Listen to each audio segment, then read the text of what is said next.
when you're speaking, especially on this issue, because this is a human element issue, and human element issues, especially for people who are involved in it, they're very personal. And when you have a personal issue, people want to talk for a very long time about it. It seems like you could talk forever, and you really and truly could, and you should be able to. But in an interview, it's virtually impossible. So you want to keep your answers short and concise, and also conversational. Speaking of, if there's a camera there, you don't want to look at the camera, you want to look at the reporter, and you want to be as conversational as possible. Again, phrase everything in the positive. News naturally has like a negative undertone every single day, and we talk about this all the time. The reason that it's negative and the reason it's on the news is because it is news, and unfortunately too much of it is negative. So in this case, especially when we're trying to inject a positive tone into the concept of depression, try to keep positivity at the forefront.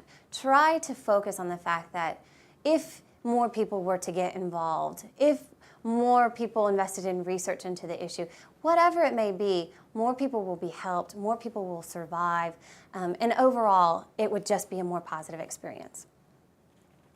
If you're seated for a television interview, you're going to want to focus, same with television, on your posture. Keep your shoulders back, keep your head up, keep your neck long.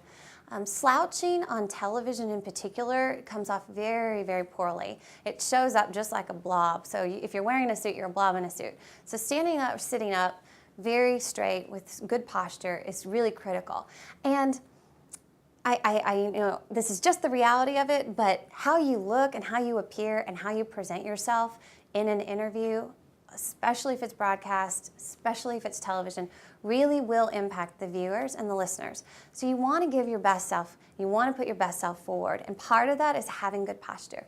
Part of it is having a light smile. Part of it is having a clear voice. Part of it is being concise. Part of it is knowing what to do with your hands, which is the next thing. So if you're seated in an interview, try to keep your hands on the desk. Don't do anything too wild with them, but having them tucked under the desk just looks a little odd. If you're in a standing interview, just like I'm standing, you want to use hand movements and gestures, just not too much, because I might just practice.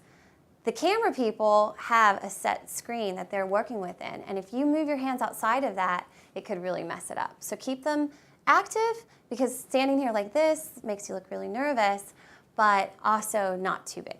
When you're asked a question, avoid at all cases saying no comment. No comment comes off as though, in this case in particular, it would come off that you, number one, don't know what you're talking about, or you're fibbing. And so neither of those things do you want to have an impact on the really positive message that you're trying to portray.